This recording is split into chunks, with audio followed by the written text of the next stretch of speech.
Howdy folks, and welcome back to World of Warships with Rear Admiral Jingles. And today's World of Warships video is, much like yesterday's World of Tanks video, a battle that I almost never watched all the way through to completion, based on just how, well, terrible it was at the start. This is Hako's Apeka in the British Tier 7 destroyer, HMS Jervis. Now, I do like the Jervis. I think it's a fairly decent ship. It's pretty capable in the hands of somebody who understands how to get the most out of the British destroyer's unique smoke and hydro consumables. Hako's Jervis is top tier in this battle, and he really... I don't think he would object. I think he would probably agree that it's quite fair to say that he really should have been doing more in at least the first quarter, possibly as much as the first third of this battle. Now, I'm not saying that I expect destroyer captains to just fearlessly charge forward straight into the teeth of the enemy fleet and suicide in the first 5 minutes of the match. Hako definitely doesn't do that. He's not, one of those destroyer captains, and yet at the same time he is, I feel, a little bit too cautious at the beginning of this match. Which is ironic, because towards the end of the battle he completely throws caution to the wind, which is why you're watching this video today, because trust me, once it gets going, this is a good fight. Although I don't know, maybe I'm being too harsh on poor old Hako here. There are a lot of destroyers on both teams here. And certainly at the start of the battle, the enemy destroyers did a reasonably good job of kind of shutting down his options. Also, it's a standard battle rather than domination or epicenter. And I do kind of think that if you're a destroyer captain in particular and you end up in a standard battle where there's only one cap to go for, it does kind of reduce the amount of utility that you bring to the team, and certainly the potential for scoring points and experience and credits at the end of the match, because there's basically nothing to cap other than the enemy base. Right here at the start he's got eyes on an enemy Leningrad, but those guys over there are the reason why he's not shooting at the Leningrad. Disappointingly, hardly anybody else is shooting at the Leningrad either.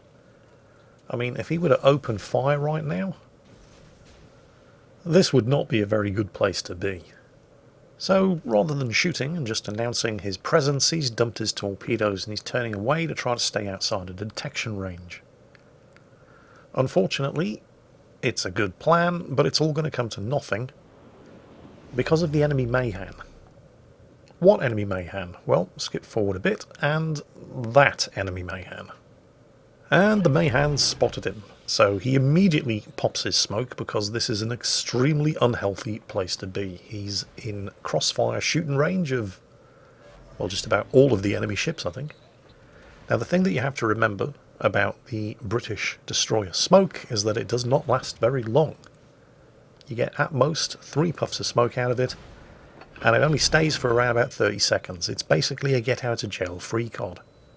Now, to compensate for the short duration, you do get a lot of charges. But it's an exceptionally brave or an exceptionally stupid British destroyer captain who tries to loiter around shooting from his smoke screen in the same way that, for example, that Nicholas over there can, because American smoke has a very long emission time, and it hangs around for a long time as well. Although that Nicholas has been taking advantage of this smoke screen for quite some time, and this puff at least is about to expire. And there's that Leningrad again. Leningrad, Tier 7, premium Soviet destroyer. And it's bloody fast. Also, unlike most Soviet destroyers at around Tier 7, it also has fairly good torpedoes. Not that the Leningrad's torpedoes are going to be much concern for Hako here. Actually landing a shot on the Leningrad with his 120mm guns, however, is because, as I mentioned, the Leningrad is bloody fast. Now, even though the Leningrad's engine was just knocked out, so he popped his smoke screen, he's not going to stay inside that smoke screen. He is in fact accelerating again, and you can see how much lead Hako is having to give this guy. And it's not just because of the Leningrad's speed, although that's obviously a factor, it's also the pretty bad terminal ballistics of these British 120mm high explosive shells. They hit very hard, but it takes forever for them to get anywhere. And it's only now, 5 minutes into the battle, when Hako has finally started to actually score some hits on target. Unfortunately, that Leningrad is now the centre of attention of far too many friendly ships, Hang on a second, Jingles. A minute ago you were complaining nobody was shooting at Leningrad. Now you're complaining that too many people are shooting at the Leningrad. Which is it? Make your mind up. Well, it's kind of like this. The Leningrad needs to die. If he manages to escape undetected up here, he's going to be in an incredibly dangerous position for the rest of Hako's team. He's effectively going to be behind them. Now he has stopped shooting, and he has, momentarily at least, managed to go undetected. He does need to die, but it doesn't take 4 ships to do it. There's a Miyoko, a Nicholas, a Koenig, and Hako here in the Jervis chasing after this one Leningrad. That's 4 ships. There are only 9 ships in total remaining on Hako's team. It doesn't take half of the team to go chasing after one Soviet destroyer.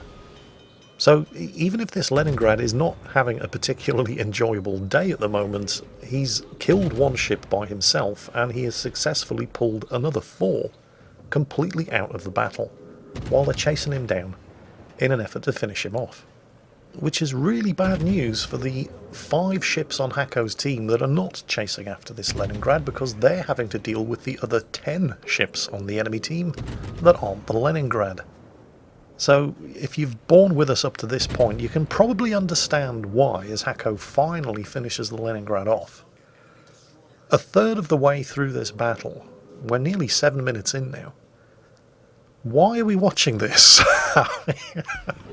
Because that's what I was thinking at this point. I was like, this is bad. This is terrible. Why did Hako send this replay in? Did he mix up his replay files or something? Is this not the battle he thought he was sending me? Because it wouldn't be the first time somebody's done that. I've had emails from people before, and I'm sure it's going to happen again in future, where the post-battle results screen promised an absolutely amazing replay. And then I fired up the replay file, and it clearly wasn't the one that was supposed to accompany those post-battle results. And I was thinking that, is that what's happened here? Because we're more than a third of the way through this match. His team are outnumbered 2-1. He's lost almost all of his health, and he's only done 6,000 damage. I don't get it. Why am I watching this? Well, if you're thinking that too, and I wouldn't blame you if you were, stand by, strap yourselves in, and get ready, because shit's about to get real. Now, the Jervis is theoretically capable of stealth torpedoing. The torpedoes have a 7-kilometer range, and as you can tell by looking at the minimap, at the dotted white circle around Hako's ship, he has a surface detection range of 6.3 kilometers. Now that gives you a fairly narrow 700-meter window of opportunity to get your torpedoes away without being spotted. However, they're also kind of slow. They only have a speed of 59 knots, which means that if you are stealth torpedoing, you're basically launching them from maximum range. And so that means it's very easy for you to get spotted right after you've launched the torpedoes, and even if you don't get spotted, they only have a speed of 59 knots. So there's plenty of time for the target to change its course and or speed, and all of your torpedoes are going to miss. So in order to get close enough to that Queen Elizabeth to get his torpedoes off, he was forced to sail straight between the channel in between these 2 islands, and that left him with nowhere to manoeuvre other than towards the Queen Elizabeth after he'd fired the torpedoes. So in order to not get spotted, he's had to use his smokescreen. Now you might think that popping a smokescreen is slapping a dirty great big "watch out here be destroyers" sign over the top of your location, but you would be amazed how many people just still haven't gotten it yet. And Hako not only correctly guessed which way the Queen Elizabeth was going to turn and led his torpedoes accordingly, but these torpedoes are also about to collect a nice little bonus prize on the way into killing that Queen Elizabeth in the shape of the enemy Mayhan, the Tier 7 American destroyer. So there's a nice little double strike, 2 for the price of 1. Now, did you see the way the Queen Elizabeth turned there, and you understand why it was an incredibly bad idea? Let's go back and watch it and I'll explain. The second the Queen Elizabeth saw the smokescreen, he was coming straight towards Hako, but he saw the smoke and he started turning to his right. That's put an island on one side of the ship, which means he has to stop turning to the right or he's going to run into the island. At this point, all he can really do is either keep sailing forward in a straight line or try to pull a turn to his left and point the nose of the ship towards Hako. But he's going to find it difficult to do that because he's just finished executing a turn to the right. and his rudder has to make it all the way over back to the other side in order to get the nose of the ship turned around and pointing towards the smoke screen that all of those torpedoes just came from. If you suspect you're about to be torpedoed, one of the worst things that you can do is turn to put a solid object that's going to block your ability to maneuver on the far side of where those torpedoes are going to be coming from. Because what it basically does is commit you into sailing on a very, very predictable course with very, very predictable results.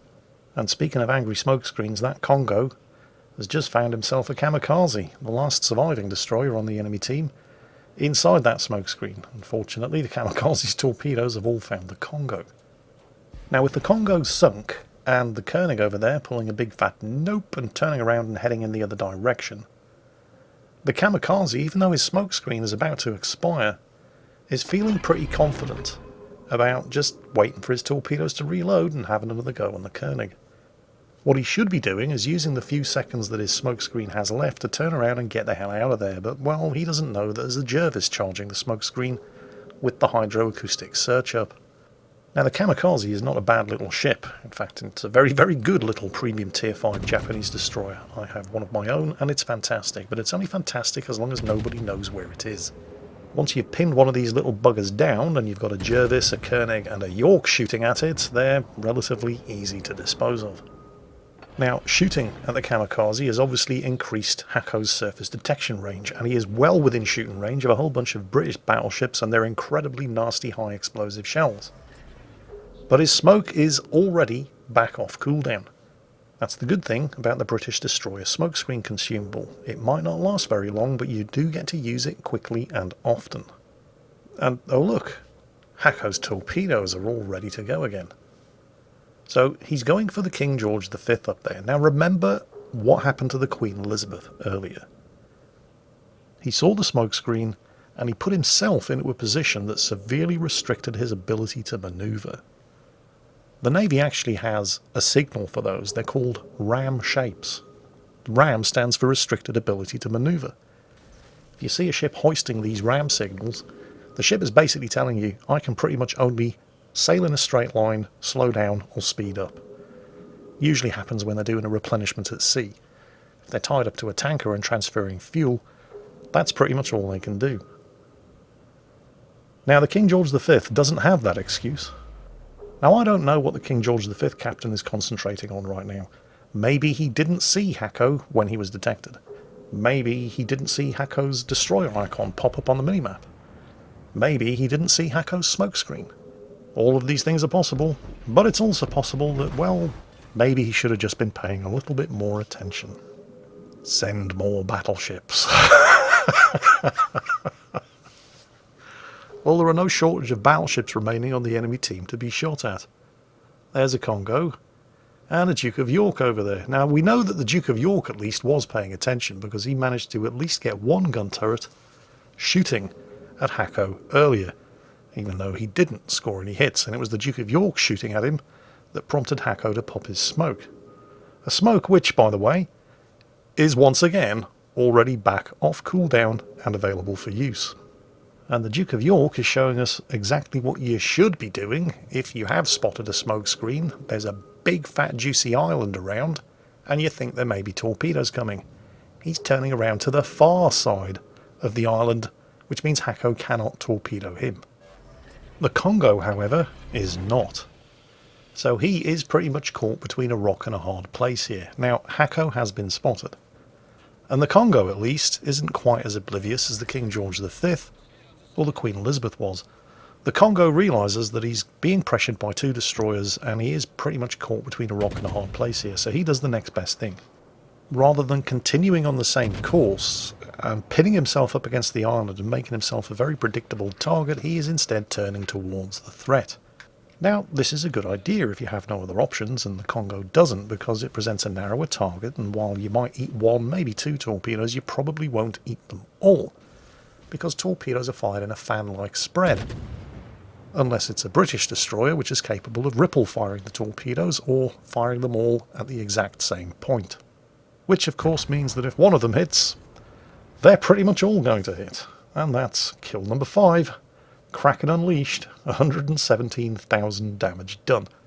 which, when you consider how this match started, 5 minutes into the game and he hadn't done any damage, a third of the way through the game and he hadn't sunk a single ship, that's not bad. So how brave is that Duke of York feeling now? Well, the evidence would indicate not very brave at all, thank you very much. He's just pulled a big fat U-turn, proclaimed nope, and is now taking Billy Big Steps back the way he came. Plus, you also kind of have to take into account the possibility that going after that Duke of York may not be the most profitable use of Hako's time. The Duke of York is still alive, unlike the King George V, the Congo, and the Queen Elizabeth, precisely because he has demonstrated that he does have a fairly good idea of what to do if a destroyer or a very angry-looking smokescreen has been spotted. Plus, you also have to take into account the fact that he's heading away. 6.3 kilometre surface detection range, 7 kilometre range torpedoes. If you're firing torpedoes against a target who is actively heading away from you, well, Hako would probably have to close to within about 4 kilometres to ensure that his torpedoes stayed within range. And he does not have a lot of health left, and the Duke of York fires some very, very nasty high explosive shells. These two guys, on the other hand, are heading towards us, and the fact that they're closing the distance means that 7 kilometre torpedo range is, in effect, more like 8 or 9 kilometres. The Auber, of course, is the more immediate of the two threats, because he's just managed to spot us. That's okay. Hako's got his smokescreen back up. Unfortunately, it's the Auber's catapult fighter that is proven to be a real pain in the arse, because that catapult fighter definitely saw those torpedoes. And the Auber is taking steps to avoid them. And of course, if the Auber sees the torpedoes, the Koenig behind him sees the torpedoes as well. And Hako really doesn't have the luxury of using the smokescreen to disengage, break contact and wait for the torpedoes to reload, because his team's 100 points behind, and there's less than 2 minutes of this game left. So he's doing something that you normally wouldn't really want to do in a British destroyer, certainly not a British destroyer hidden behind a British smokescreen, which does not last very long at all. He's taking the Auber on in a gunfight. Now don't forget, the Auber has torpedoes as well. And there they are. And that's where the British Hydro comes in, of course. It has a very short range, which means that it's really only good for spotting torpedoes, but it lasts for a very long time. And Hako didn't hang around inside his own smokescreen because it didn't last very long, and because the Auber was obviously launching torpedoes into it. Instead, he kept the smoke between himself and the Auber and just used it to get some distance. The Auber's now turned full broadside to get the maximum number of guns possible shooting at Hako, and also to get the torpedoes from the other side launched. And that is an awful risk, because there is a Koenig shooting at him, although possibly not quite as risky as it might first appear, because all of those armour-piercing shots aimed at the flat broadside of the Auber, whoever's firing those, the Koenig or the York, have consistently demonstrated that they don't appear to be capable of hitting the side of a barn from the inside. Luckily, once again, that smoke is back off cooldown, and so are the torpedoes. Guessing, or rather hoping, that if the Koenig just continues to empty armour-piercing shells in the general direction of the Auber, eventually some of it's going to hit. Hako launches his torpedoes against the enemy Koenig, and while he does not have a lot of time left, takes the opportunity afforded to him by the smokescreen to get some more shots in on the Auber. You'll note that the Hydro is still running, which means none of those Auber torpedoes came as any kind of surprise whatsoever. Also, no great surprise, the smokescreen has already died, which means can somebody please kill that Auber? And then suddenly, plot twist, the Koenig managed to successfully catch all of the torpedoes. The friendly Koenig, who conclusively demonstrated that no matter how much armour-piercing he fired at the Auber, none of it was ever going to hit. The Auber was in fact sunk by the friendly York. The enemy Duke of York, the last surviving enemy ship, just made a last gasp attempt to try to finish Hako off. Thankfully, none of those shots hit, because with the amount of health that he has remaining, if that Duke of York would just have fart in his general direction, it would probably sink him. The friendly Koenig finally does something right. He's reversing away behind the side of the island there to stop himself from getting sunk by the enemy Duke of York. And with barely seconds of this match left to go, the points have finally flipped with the kill on the Auber and the enemy Koenig. Hako's team are ahead, and this is in fact, despite the slowest and most boring start to a match imaginable, and despite all evidence to the contrary, going to be a win for Hako's team. So that's one battle that I very nearly didn't watch all the way through to its conclusion, purely and simply because I'm sure you'll agree, the first quarter, possibly as much as the first third of it, was really as dull as dishwater, and I genuinely didn't understand why it had been sent in. Hopefully, you lot also think it was worth the time, because that's it for today. Hako Zapeka, thank you very much for sending that one in. Well played, eventually. Everybody else, I hope you enjoyed it. And as always, take care, and I'll catch you next time.